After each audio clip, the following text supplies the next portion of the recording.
Picture this. The grand marble corridors of an ancient palace shimmer faintly in golden torchlight, shadows swirling across mosaic floors as if secrets are hiding just beneath the surface. The echo of sandals on stone and distant laughter drift through the halls. Now, imagine stepping beyond these doors, not as a spectator, but as an explorer on the verge of uncovering wild tales once whispered by emperors and rebels alike. So take a deep breath. The adventure is about to begin. Grab your favorite snack, steady your curiosity, and follow as we push open the doors of history together. The night air in Rome was thick with the coppery scent of rain-soaked stone, distant thunder grumbling behind the Palatine Hill. Flickering lamplight danced across columns, while shadows crept inside the noble halls of the Julio-Claudian household. Behind closed doors, in the heart of the world's mightiest empire, a boy named Claudius sat alone. His legs would not quite behave, shaking with an awkward rhythm. His tongue stumbled over words, betraying thoughts that spun much faster in his keen mind. But step closer, feel the sting in the silence. In the next chamber, whispers sharpen into jeers and laughter. His mother, Antonia, once declared, "My son, a monster, not a man, unfinished by Dame Nature." His grandmother Livia, Augustus's iron-willed wife, looked away in cold disdain. Even his sister, Livilla, rolled her eyes whenever Claudius approached, as if reminded of a family secret best kept out of sight. They saw in Claudius not a kin, but an error, someone to tolerate, but never to trust or admire. The Romans idolized perfection, upright posture, clarity in speech, a soldier's stride. Claudius provided none. His arms jerked, his gait was halting, and his voice stammered, the words tumbling out in uneven spurts. Historians now suspect he may have lived with cerebral palsy, dystonia, or a similar neurological disorder. But in his own time, the medical mysteries were called only weakness, mocked and made into cruel jests. In this world, a limp was a failing, a stutter, a sign of folly. Now move back across the years, deeper into that suffocating court. Claudius was denied the education, recognition, and honor his lineage promised. He was left in the back row during ceremonies, cut from portraits, omitted from public events. He is dull-witted, they said, not fit for Rome's games or Senate's debates. Unlike his cousins, he didn't wear the general's armor or receive the laurel crown for oration. He watched from the sidelines as his nephew Caligula, golden child, faded star, captivated crowds, while Claudius shuffled awkwardly behind columns and curtains. Yet the world outside was not so simple. Rome was a city built on paradox. The empire's very founder, Augustus, was of sickly childhood. Somewhere in those margins, Claudius found sanctuary, books. Scroll after scroll lined his bedroom, recounting wars, laws, and forgotten kingdoms. He learned Greek, read histories, and trained his memory among the dust motes where no ridicule could reach him. His mind sharpened with every page, defending itself against the barbs of family. The palace could be an arena crueler than the Colosseum. Dinner banquets became trials by jest, the clever and venomous launching their barbs. "Let him bleat for the gods," sneered an uncle, as Claudius struggled to toast. Rarely did anyone expect sense or subtlety from him. Indeed, these dismissals were so thorough, so public, that in time, Claudius's own survival depended on being overlooked. When purges swept away noblemen, when Tiberius, then Caligula, turned against their kin, Claudius's cloak of difference became a shield. He was never seen as dangerous enough to be killed. But the gods are not without irony. One night, after Caligula was murdered in a flurry of knives and chaos, the trembling Claudius hid behind a curtain, certain of his own doom. Soldiers found him not to kill, but to crown. Rome needed a new emperor, one untouched by the conspiracies, one with the bluest blood left standing. The jeers fell silent, replaced by the sudden scrape of knee to marble, Claudius Imperator. Imagine the shock searing through the palace that day. The man who had been a living punchline now stood above all, robed in purple, radiating quiet authority. The scent of old incense returned, this time honoring him. Senators who had once sneered now bent the knee. The jesters grew hushed, uncertain what this new world would mean. Claudius governed not with spectacle, but with relentless diligence. He reformed Rome's bloated bureaucracy, ensuring provinces were managed and taxes fairly collected. He undertook the construction of harbors, aqueducts, and roads, real, tangible legacies that survive to this day. His conquest of Britain sent shivers of awe through the entire empire, and his legal reforms protected widows, freedmen, and slaves in ways unthinkable under his predecessors. But what of his family? The old generation faded, their insults consigned to history. Still, the pain lingered. Claudius's reign was never without threats. Intrigue and betrayal remained his shadow, yet he endured. At public games, he sat firm, watched, and decided. His speech was still slow, his step uncertain, but his orders resonated like iron rings on marble. The tale of Claudius stands as a living warning and an enduring curiosity loop. What scars did those early wounds leave? Did his triumph taste as sweet as it seemed, surrounded by those who once laughed? How different, truly, might Rome have been if not for his resilience in the face of relentless mockery? Did Claudius ever forgive, or did he rule always with the memory of cold eyes in every judgment he passed? History whispers that his greatest victory was not Britain or governance. It was in outlasting the contempt of his own blood, transforming ridicule into rule. Let the curiosity linger. In a city obsessed with perfection, how did the outcast become emperor? Behind every throne, is there a story of pain, hidden genius, and triumph that history too often overlooks? And as Claudius's marble likeness gazes mute across centuries, what would he say now? If only we had the patience to listen between the stutters and the silences?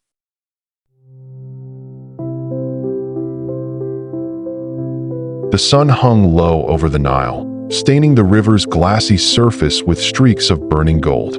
Reeds rustled in a warm breeze that carried the scent of lotus and distant fires, mingling with the hum of evening insects. Under such a sky, where the borders between gods and men felt thin, tragedy unfolded, a moment that would echo through the heart of an emperor and forever leave its mark on Roman history.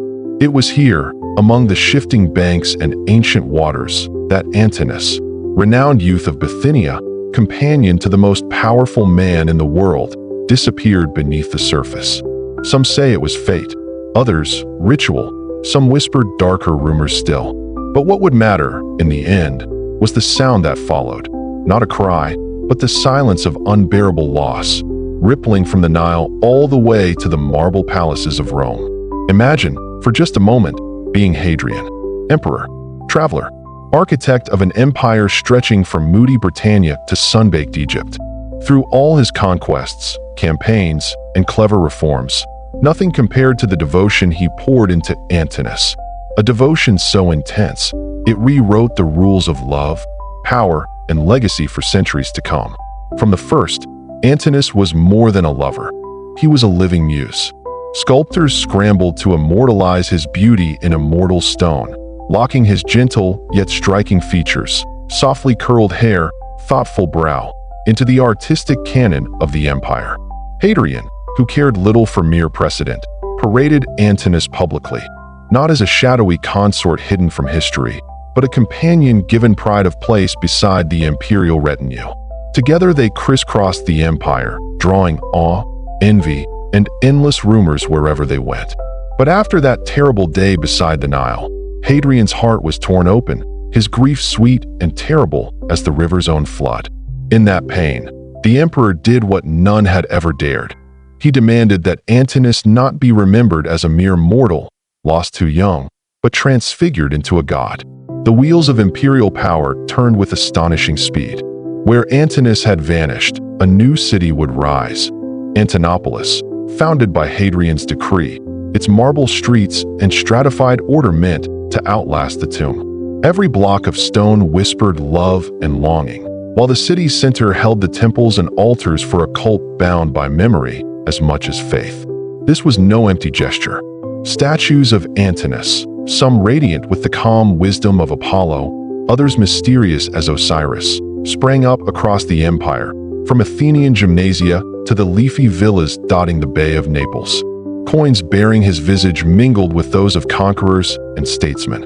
In temples new and old, Priests offered hymns to his name, prayers for youth, rebirth, and beauty renewed. The cult of Antinous spread, blossoming from the banks of the Nile into a pan-Roman phenomenon. Step inside the world of Antinopolis. Breathe the incense. Watch the flicker of torches as processions wind through moonlit columns. Children recite stories of Antinous, now rendered divine. At festivals, athletes and artists compete in his honor, hoping to draw closer to that strange, tragic perfection. Pilgrims come for blessings, carrying tokens inscribed with his likeness. Hadrian himself attends the rituals, emperor now as high priest of his own sorrow, confronting the mystery of death with the theatrical defiance of a man who would not let love fade.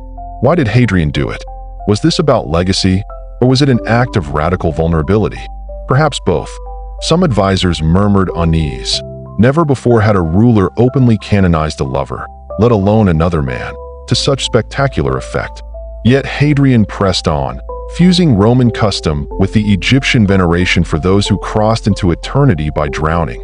Antinous' death echoing Osiris's myth, promising rebirth amid the afterlife's eternal gardens.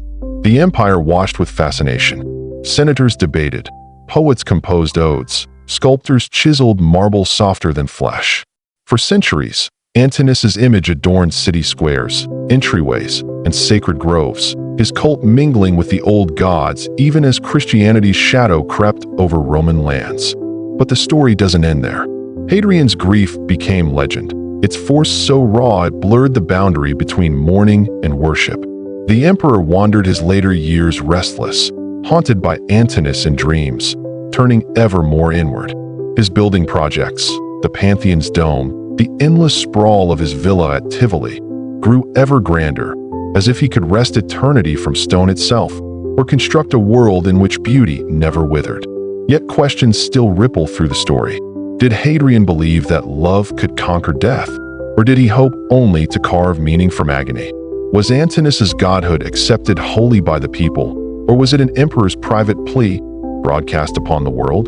The ruins of Antinopolis shimmer on the edge of the Egyptian desert, as haunting and mysterious as the love that built them. Today, walk through the galleries of the Vatican, the plazas of Rome, or the ancient cities littered along the Mediterranean's edge, and you'll find Antinous still staring out, young forever, loved beyond measure, both man and myth.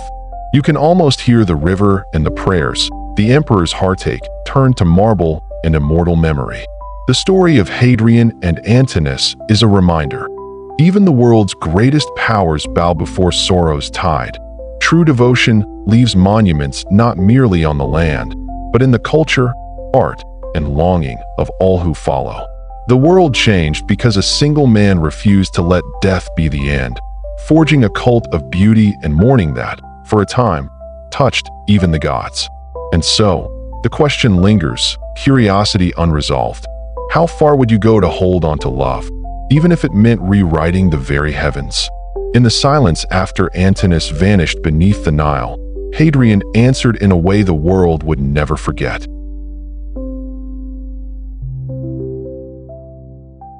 The marble floors of the imperial palace gleamed coldly beneath the flickering torchlight, casting long shadows that twisted like whispers along the stately halls. The air was thick with tension, and a hushed unease settled among the courtiers and guards as the man they all feared approached. Not for his battles or decrees, but for the weight of his presence. An emperor whose very body was a paradox, a puzzle wrapped in power and paranoia. This was Rome under Caligula, the third emperor, reigning from 37 to 41 AD. And the story begins not on the bloodied fields of distant wars, nor in the grand Senate halls, but on a personal front. The strange and secret battle between the image a ruler projects and the vulnerabilities lurking beneath the purple cloak. Imagine the emperor stepping into a grand reception chamber. The gleam of his brow reflects the torchlight, shining bare and smooth. A scalp all too hairless for the ideals of Roman masculinity. But move your eyes downward. The skin is thickly dusted with coarse hair, covering his arms, chest, and back in a wild, almost beastly abundance. This unusual contrast unsettled the Roman elite, a culture where appearances were as much armor as polished armor itself. where hair was not just a physical trait, but a signifier of strength, civility, and status. Now, picture the whispers that start like ripples across a still pond. Goats, those creatures associated with wildness and untamed nature, enter the lexicon of insult. Their thick, scruffy fur the perfect metaphor. To the Romans, calling a man a goat was to suggest something base, animalistic, unclean. And Caligula, despite his imperial power, felt the sting of such associations keenly. The story goes further. So profound was the emperor's sensitivity that he decreed it a crime, punishable by death, to utter the word goat anywhere near him. To even hint at the animal's name in his presence was to invite the wrath of a ruler whose paranoia deepened with every passing day. Imagine the courtiers who fell silent, biting their tongues lest a careless joke or whispered insult elsewhere be carried to the dreaded ears of Caligula, transforming idle words into executioner's edict. Why such extremes? This law, as insane as it sounds, reveals the human heart behind imperial madness. Caligula's bald scalp and hairy body were a contradiction that gnawed at his self-image, symbols not merely of a physical imbalance, but of a deeper insecurity in a man who wielded absolute power, yet feared humiliation beneath his gilded exterior. His paranoia about his appearance became a prism through which his entire tempestuous reign can be glimpsed. Delve deeper into the visuals. Caligula's tall and slender frame contrasts sharply with his spindly legs and narrow neck. His sunken eyes, framed by a broad forehead, gaze out with a mixture of restless intensity and bitter vulnerability. Contemporary accounts tell of an emperor who was quick to anger, capricious, and cruel. Yes, but also deeply insecure about how he was seen by friends and foes alike. To forbid even the mention of a goat was a desperate command to guard his dignity with a force as absolute as his command over the empire. Now, step into the atmosphere this law created, a court silenced by fear of words, where jesters carefully crafted their humor without risk, and flatterers kissed the emperor's shadow, mindful not to evoke the slightest scandal. Imagine the quiet terror that a mere slip of the tongue could lead to execution. Every conversation a minefield, every meeting a tightrope walk. The very weight of hair, or the lack thereof, had become a political weapon in a court rife with intrigue.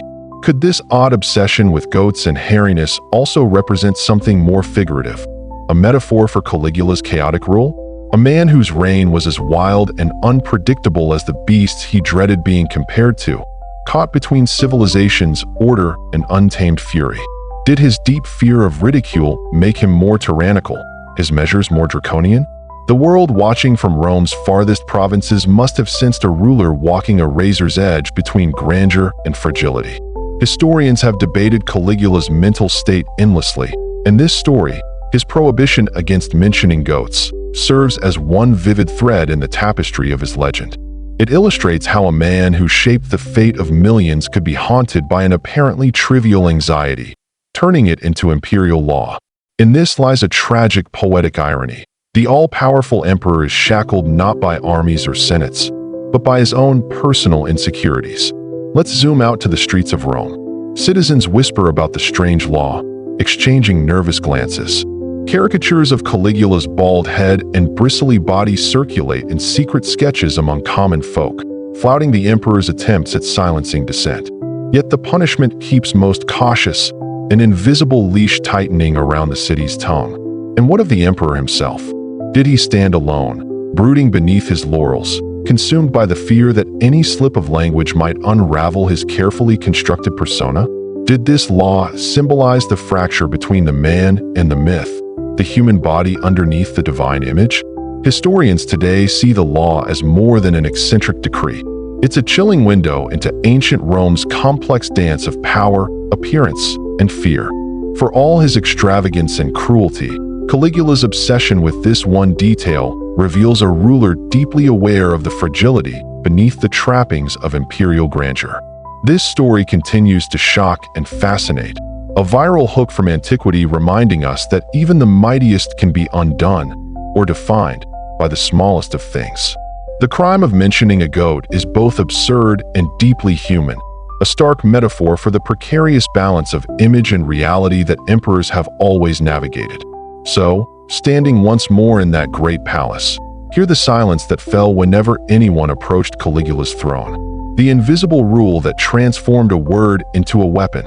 Remember the emperor who was so hairy he made it a crime to name a goat. A law that turned fear into art, insecurity into authority, and a man into legend.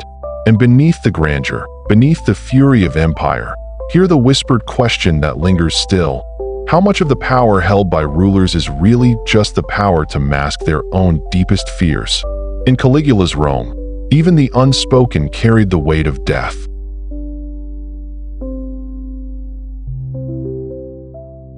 The cold mountain winds of Thrace bit sharply as a colossal figure appeared on the horizon, towering above the rough-hewn soldiers who followed in his wake.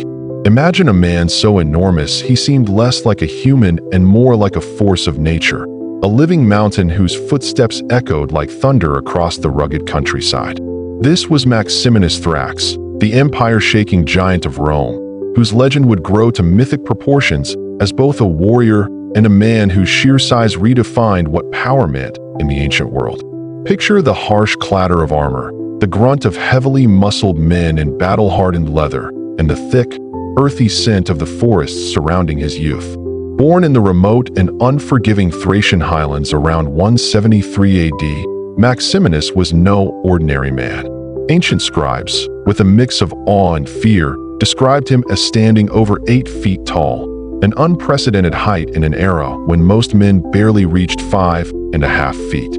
His hands were said to be so large that he wore rings meant for a woman, twisting his wife's bracelet onto his massive thumb like a badge signaling his titanic strength. But his legendary size was not just a curiosity. It was the foundation of a myth forged by his deeds and demeanor. Contemporary historian Herodian called him a frightening colossus, dwarfing even the most celebrated Greek athletes and barbarian chieftains. His face, boasting a massive brow, a hooked nose, and jaw like a battering ram, bore the marks of what modern scholars believe was acromegaly, a disorder where the pituitary gland produces excess growth hormone, causing bones and facial features to enlarge dramatically. Now, close your eyes and imagine what it was like to share a tent with this living giant. The stories say he could pull wagons heavier than 2 horses combined with his bare hands, a display of raw muscle and relentless stamina. Warriors whispered tales of him punching horses' teeth, cracking them into shards, or shattering a horse's leg with a single kick. His reputation was so fierce that even his own troops called him Hercules or Antaeus, invoking legendary figures of godlike strength said to challenge the very gods themselves. A day with Maximinus must have been a sensory overload. The smell of sweat so intense it filled rooms, the earth-shaking noise as his massive frame moved through camp, and the sight of a man crushing vast quantities of meat, between 40 to 60 pounds a day, washing it down with 7 gallons of wine. Vegetables and the delicate frills of courtly life were not for this man. He was raw, untamed, a living embodiment of soldierly vigor and an almost primal connection to the earth and its beasts. But his path to power was as unconventional as his size. Born the son of humble peasant parents in the wilds of Thrace, Maximinus rose through the ranks not by birthright, but by brute force and battlefield prowess. Where Roman emperors before him often hailed from aristocratic families or political machines, Maximinus was the first in centuries to climb the imperial ladder purely on merit and muscle, marked by his unbroken string of military victories. It was a turbulent time for Rome, too. The year was 235 AD, and the empire was descending into what historians now call the crisis of the 3rd century, a brutal era of political chaos, invasions, and rapid turnovers of rulers. Into this violent whirlwind strode Maximinus, a towering warrior emperor whose reign would exemplify both the empire's strength and its fragility. And yet, with all his fearsome power, Maximinus was not just an unstoppable force, but also a figure of popular lore. People feared him, yes, but also marveled. Stories floated through Roman streets and frontier camps about how his sweat was so copious he could fill 3 vessels a day, a vivid image meant to convey an almost supernatural vitality. Others speculated whether his monster size was a curse or a gift from gods watching the empire's fate. But let's unravel the curiosity loop. Was Maximinus really 8 feet tall, a literal giant bestriding the empire? Or was history embellished, as the ancients loved to do? Scholars today suggest the truth lies somewhere in between. Acromegaly could explain his immense physical presence and distorted features, but the towering height likely was exaggerated to emphasize the awe and fear he inspired. To his enemies, myths made him a monster. To his soldiers, a living god of war. Still, even the legends about punching horses, wild as they sound, capture something vital about the man. They symbolize his raw, almost animalistic strength and his reputation as a ruler who led from the front lines, a soldier's soldier. Unlike the courtly rulers who sheltered behind walls of marble and etiquette. Imagine the Roman Senate's reaction. Senators, often from refined aristocratic stock, despised this barbarian giant who cracked skulls and pushed his way to the throne. They whispered of his crude manners and brutish appetite, while slowly recognizing that raw power was now the language of the emperor. Maximinus symbolized a turning point, a harbinger of decades of turmoil where brute strength and military clout trumped political finesse. And yet, for all his size and strength, Maximinus's reign was short and violent. His soldiers eventually turned on him in 238 AD, assassinating him amidst growing unrest. His towering frame was brought low not just by elite betrayal, but by the empire's unstoppable internal storms. Think of the lasting image, a horse-punching titan whose very legend blends fact and myth, reflecting an empire whose fate rested on the edge of history's blade. His story asks us, what is power when stripped to muscle and will alone? How does a man's body become history's symbol, for better or worse? From the mountain villages of Thrace to the marble halls of Rome, Maximinus Thrax remains a riveting figure. The giant who shook the empire, the horse puncher whose legend gallops through ages as a viral hook of sheer, unyielding force. So next time you imagine the distant roar of Roman legions, picture that colossal figure at their head, larger than life, a man who bent horses and history alike with the strength of 1,000 men. What other secrets does history hide behind the myths of its giants? The shadows wait, inviting you to explore.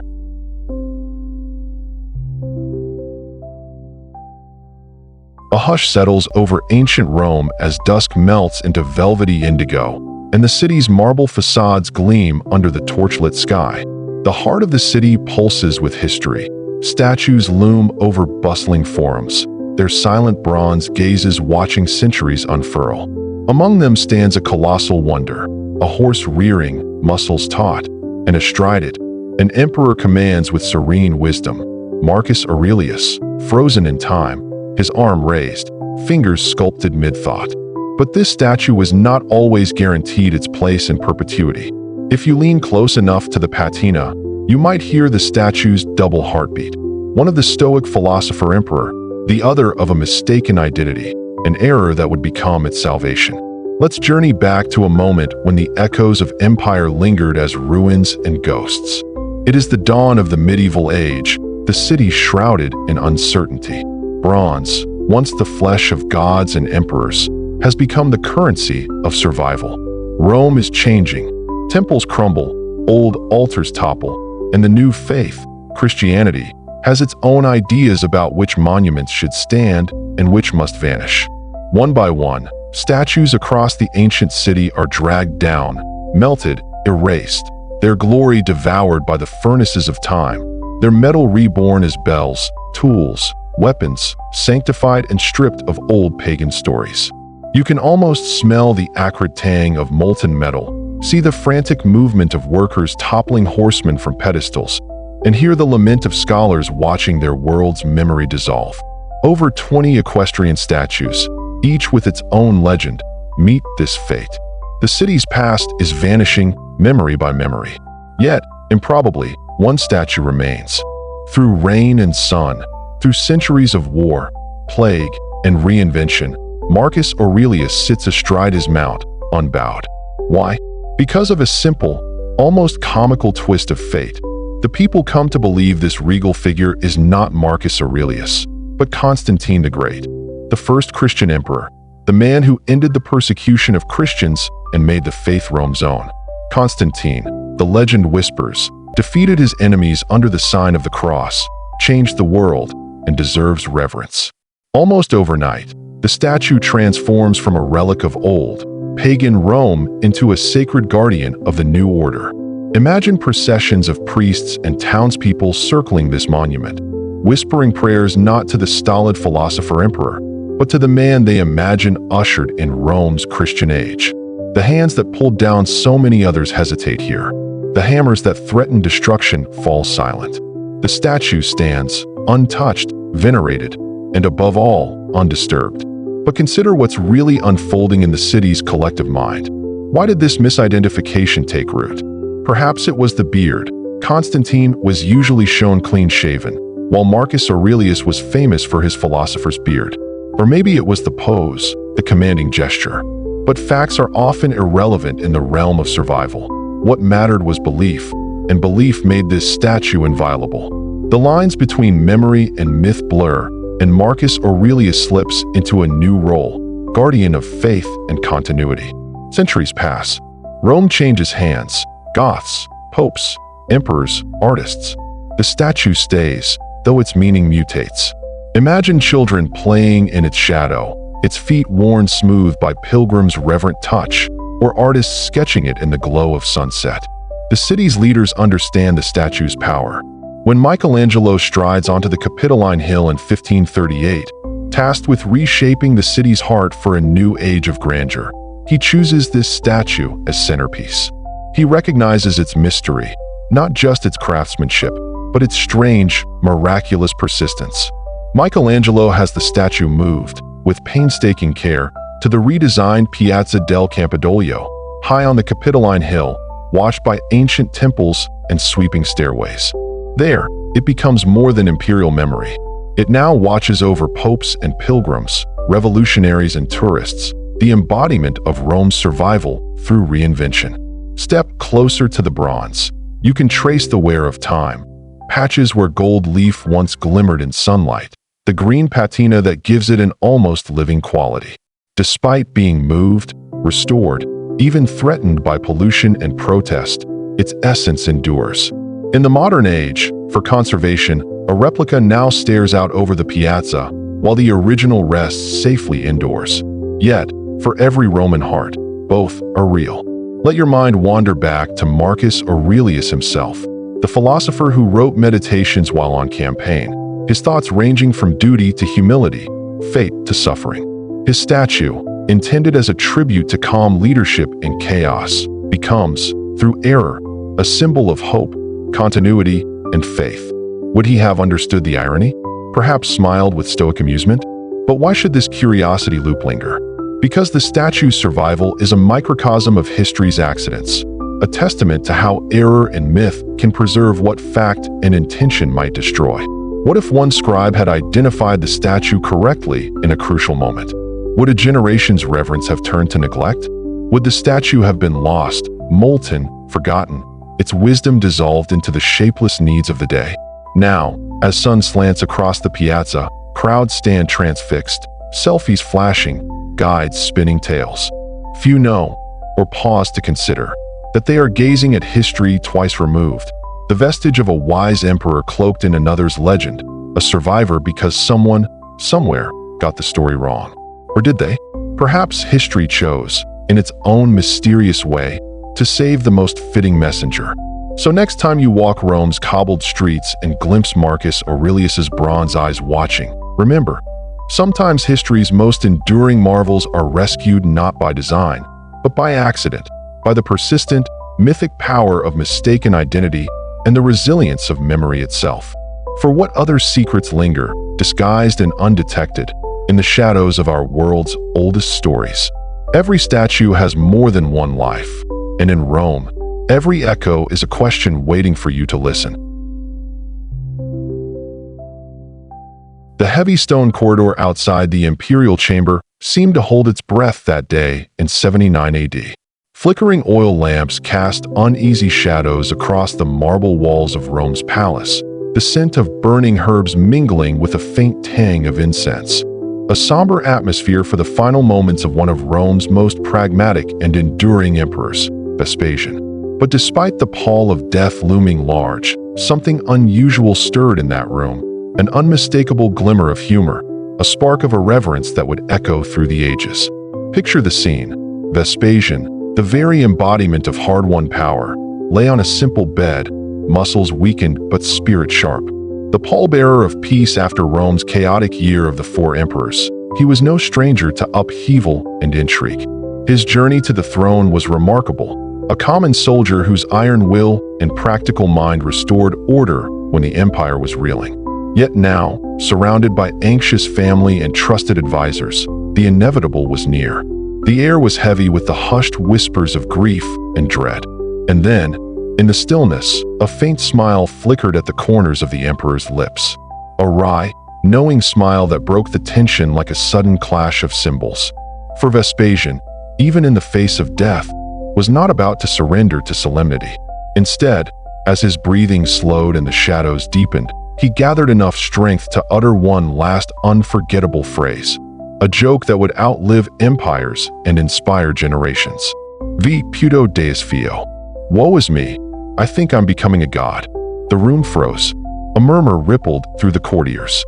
Here, in a world where emperors were increasingly worshipped as living gods, Vespasian delivered a parting shot laced with biting irony. This was no divine proclamation but a punchline, a reminder that no matter the grandeur of power, the emperor remained human, subject to the same final fate. How fitting and how profoundly human. It was humor wielded like a sword, sharp, humble, and defiant. Let's step back for a moment to understand the weight of those words. Roman emperors of Vespasian's era were often the focus of religious veneration. They were expected to ascend to a form of deification, their images celebrated with temples erected in their honor. The empire was drenched in ceremonies elevating rulers above mere mortals, blurring lines between man and God. Yet Vespasian's jest deflated this heavy veneer, exposing the absurdity of such pretensions. It was a quiet act of rebellion against the pomp and self-importance that so often consumed imperial politics. How did a man of such pragmatic strength come to face his final hour with laughter? Perhaps because Vespasian never wore the crown lightly. The emperor who built the Flavian dynasty knew the price of power and knew that death was the great equalizer. Where others might have cursed fate or invoked prayers, he turned to wit, a tool that had served him well amidst political storms, civil wars, and palace intrigues. Imagine the atmosphere hours before that line was spoken. Vespasian's sons, Titus and Domitian, stood at his side, both destined to inherit the mantle of power, but now grappling with the fragility of life. The court physicians busied themselves with treatments, while friends and advisors weighed the heavy silence. The weight of the empire seemed to press down beyond the stone walls, but the emperor's mind was far away, focused instead on the ultimate joke life had prepared for all men.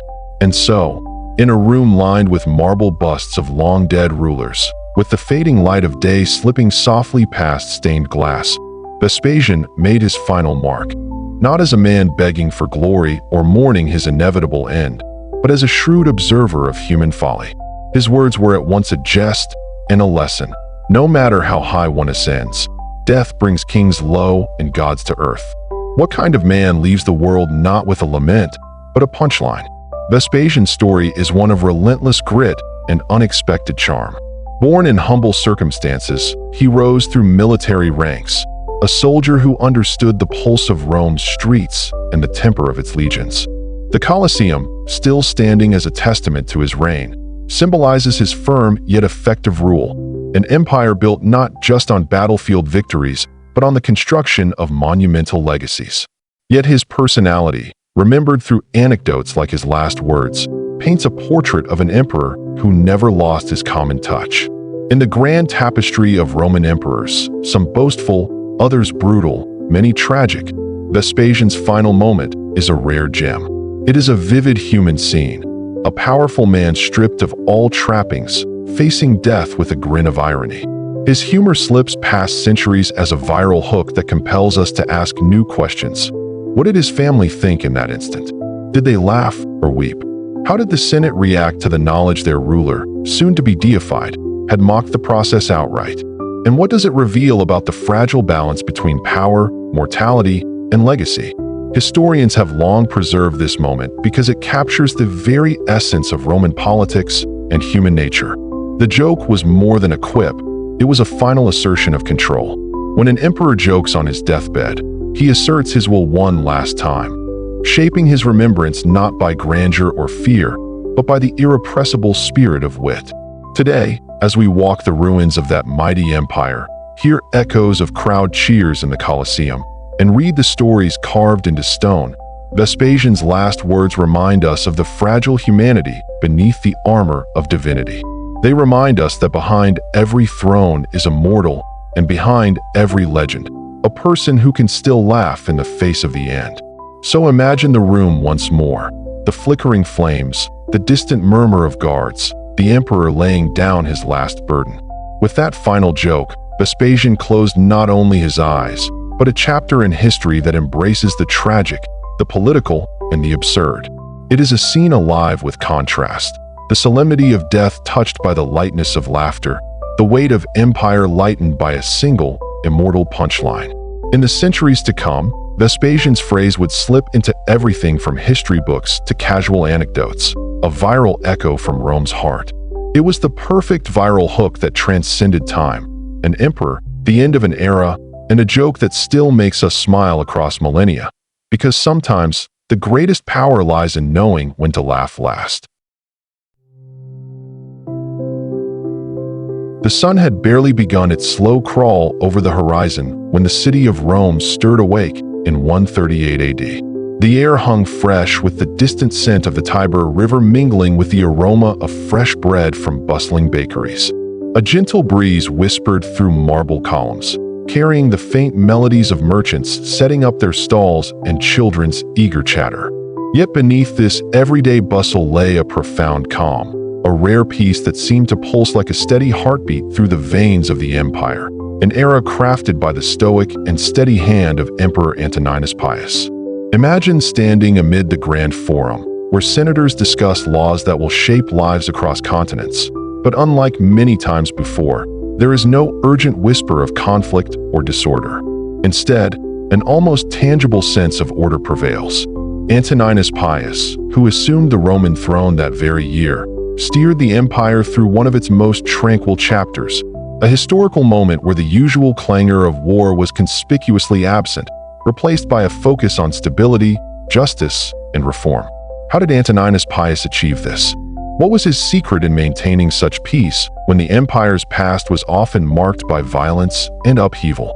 The answer lies not in the mighty legions marching across distant lands, but rather in a quiet, deliberate governance that prioritized internal cohesion over external conquest.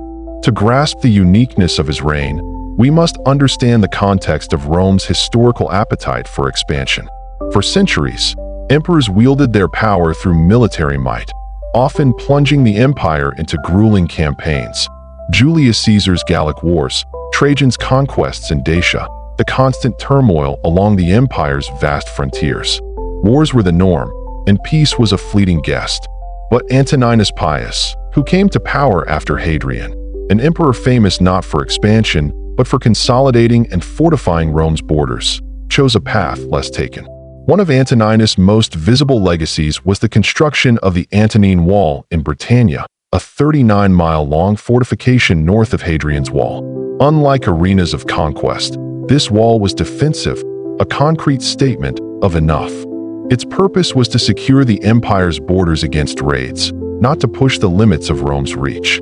The very stones of the Antonine Wall whisper, "We protect what we have."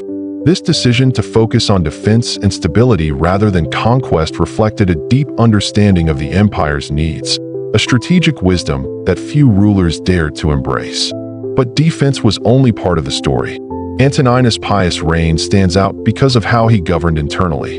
Unlike the often unpredictable or tyrannical rulers before him, he was known for fairness and an unwavering commitment to justice. Court records and legal edicts from his era reveal reforms that improved the lives of slaves, women, orphans, and other vulnerable groups in Roman society. This was not mere rhetoric or propaganda. It was actionable policy that softened the rigid hierarchies of Roman life and brought dignity to many who had previously endured injustice. on the streets of Rome. These reforms would have gradually shifted daily life. Imagine being a freed slave or an orphan during this period. Knowing laws had been put in place to protect your interests would have been a beacon of hope in a society otherwise stratified and harsh. Antoninus Pius' legislation reflected a ruler who understood the empire was not just about lands and armies, but about people's lives, real, complex, and interconnected. Financial prudence was another cornerstone of his reign. Rome, sprawling and costly to govern, had often found itself drained by the endless expenses of wars and temple-building projects. Antoninus was a careful steward of the imperial treasury, ensuring funds were used wisely to promote public welfare. He invested heavily in public infrastructure, repairing aqueducts which carried the lifeblood of clean water into cities, refurbishing public buildings where citizens gathered, and enhancing disaster relief efforts. The empire's economic stability during his reign enabled cities across the vast territories, from the sun-drenched streets of Alexandria to the bustling markets of Carthage, to flourish and cultural life to blossom. But the peace Antoninus Pius maintained was not a fragile lullaby. It was a powerful symphony orchestrated with skill and diplomacy. His relationship with the Roman Senate was one of collaboration and mutual respect, a sharp contrast to the frequent power struggles and purges under other emperors. He encouraged senatorial input, valuing governance as a shared responsibility rather than imperial decree alone. This alliance mattered deeply. The Senate was not only a symbol of tradition, but an institution that could stabilize governance by representing elite voices beyond the emperor's palace. By fostering their trust, Antoninus built a governing machine that was cohesive and effective, capable of managing the sprawling empire's vast bureaucracy with minimal internal conflict. The story of Antoninus Pius is not merely about the absence of war, but about the presence of peace born from wise judgment, justice, and care. This peace allowed for cultural and economic prosperity. Roman theaters thrived with new plays, artisans crafted exquisite mosaics, traders wove complex networks that prompted the exchange of goods, ideas, and technologies across continents. Moreover, Antoninus's reign set the stage for his successors. His adoptive sons, Marcus Aurelius and Lucius Verus, inherited an empire robust and stable, a foundation hammered out in years of thoughtful governance rather than bloodshed. This continuity was vital. Marcus Aurelius, often remembered as the philosopher emperor, would later wrestle with renewed frontier warfare, but he did so standing on the shoulders of his father's peacekeeping legacy. And yet, questions linger, inviting curiosity. How did Antoninus maintain such restraint when many of his contemporaries believed that power was shown most clearly in conquest? What internal challenges did he face, and how did he navigate them without resorting to force? Were there secret tensions under the surface of this peace, or was it a genuine golden era? Intriguingly, history suggests that beneath the calm, Antoninus Pius ruled without a single recorded military victory, a first for a Roman emperor. His troops were loyal not because of conquest, but because of respect for a leader who protected their families and futures. The echo of his reign was not the roar of battle, but the quiet murmur of a well-run empire, a rarity that even later historians would marvel at. So, standing again amidst the marble grandeur of Rome, the peace of Antoninus Pius's rule feels less like a dream and more like a deliberate act of leadership, a lesson in how power can create prosperity through foresight, justice, and humility. In an empire famed for the tumult of war and bold expansion, Antoninus Pius reminds us that sometimes the greatest strength lies in choosing peace, and that legacy, far from fleeting, can glow like the morning sun casting a golden light over a world at rest. The smell of fresh-cut laurel and incense wafts through the crowded forum as the first rays of sunlight strike Rome's gleaming temples. Merchants call out prices, their voices echoing off ancient marble as armored soldiers march with measured precision past beggars and senators alike. Somewhere above the din, a golden eagle's standard glitters, a symbol of Rome's eternal might. To this world stepped a man whose name would become synonymous with power and unimaginable wealth. Augustus, the unchallenged master of the known world, possessor of a fortune so immense it would boggle the minds of 21st-century billionaires. But imagine this story not as dry history, but as a living, breathing scene. It is 27 BC. The whiff of burning olive oil fills the imperial corridors. The senators, dust motes dancing in shafts of morning light, gather, nervous and awed.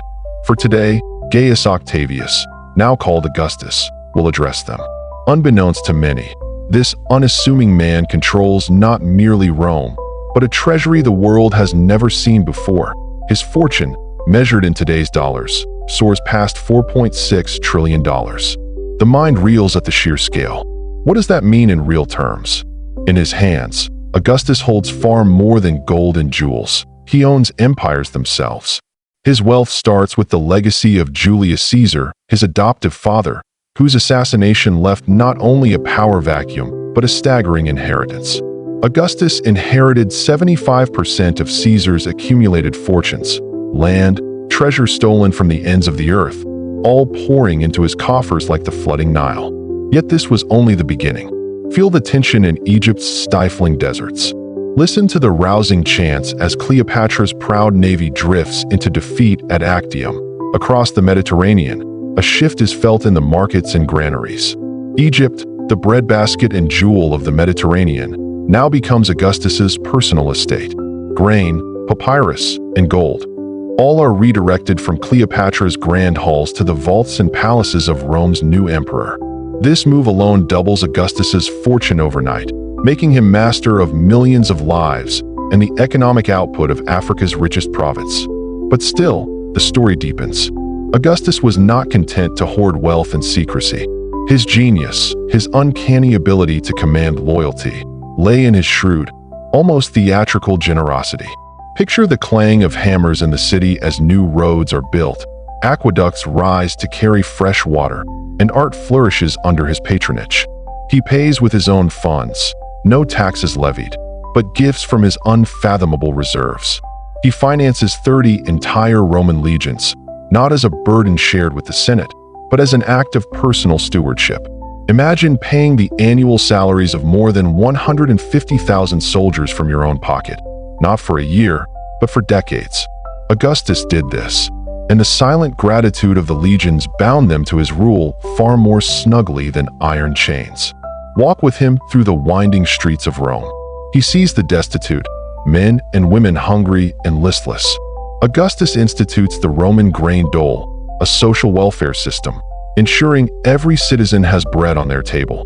This benevolence is calculated and effective, loyalty secured not only by fear, but by the tangible daily reality of food, security, and jobs. Every loaf of bread carries an invisible signature, with the bounty of Augustus. And the public games. Oh, the spectacle. Gladiators clash beneath roaring crowds. Actors recite Virgil's verses under Augustus's watchful eye, all funded by the emperor's unimaginable personal fortune. Rome is transformed from within and without, its streets cleaner, its people richer, its culture more dazzling, all bankrolled by the world's wealthiest man. Yet, a question teases at the edges. How could one person accumulate such a mind-bending fortune, dwarfing the combined net worth of today's richest men? Part of the answer lies in the structure of the Roman Empire itself. Unlike a modern state, where the treasury is distinct from the ruler's assets, much of Rome's wealth, its lands, mines, valuables, was Augustus's to distribute and command as he wished. He controlled, directly or by proxy, the output of lands stretching from the Atlantic to the deserts of Arabia. Tax revenues, tribute from conquered peoples, the profits from imperial lands. All of this flowed readily, almost invisibly, into the emperor's coffers. Truly, the scale is difficult to grasp. If Augustus lived today, his $4.6 trillion would be nearly twice the GDP of modern Germany. He could buy every company in the world's largest stock index, the S&P 500, and still have riches to spare. The riches of Jeff Bezos or Elon Musk, impressive as they are, would appear as mere pocket change beside the emperor's estate. But Augustus was more than a vault of gold. He was a master strategist, using wealth as a lever to fortify his power and create a legacy that would last for centuries. He funded the poets, sculptors, and architects who made Rome's glory immortal in stone and verse. Coins minted with his face circulated in every market stall, reinforcing his image not just as a ruler, but as a provider and protector. His enemies? Many vanished, either won over with gifts or swept away by the tides of public opinion he bought with largesse. The Senate, long power-hungry and unruly, found itself bypassed, but also placated with new offices, lands, and titles, all courtesy of Augustus. In the provinces, a Roman general's loyalty was easily secured by generous bonuses, land grants, or favorable political marriages, each arranged with Augustus's decisiveness. Yet, for all his wealth, there is an undercurrent of caution, a relentless vigilance that keeps Augustus awake at night. Rome remembers the chaos after Caesar's death, the void into which so many fortunes and lives disappeared. Augustus knows that money, for all its power, is a tool, not a shield against ambition or envy. A rumor here, a poisoned chalice there. The emperor must navigate endless intrigue, bribing, rewarding, and occasionally punishing. In the intense hush of his private chambers, as moonlight filters through stone archways, Augustus ponders. How long can such a fragile wealth, held together by trust and terror and hope, endure? Curiosity lingers. What would Augustus do if threatened by a rival with even deeper coffers? How would he adapt if bread riots broke out, or the legions lost faith? Could his legacy survive the centuries after his death, or is such fortune always fleeting? The whisperings never truly stopped, neither in Augustus's lifetime nor after. For Rome would never again see an emperor whose personal fortune matched the empire's own. Yet for decades, amid a city alive with spectacle and ambition, Augustus's golden touch transformed lives, landscapes, and legends. In the end, his wealth was measured not just in coin, but in glory, peace, and the lasting shadow he cast over the world. An emperor for whom the phrase "richest man in history" only begins to tell the story. Tell us what you think in the comments, and don't forget to like and subscribe so you never miss a new upload. Thanks for watching.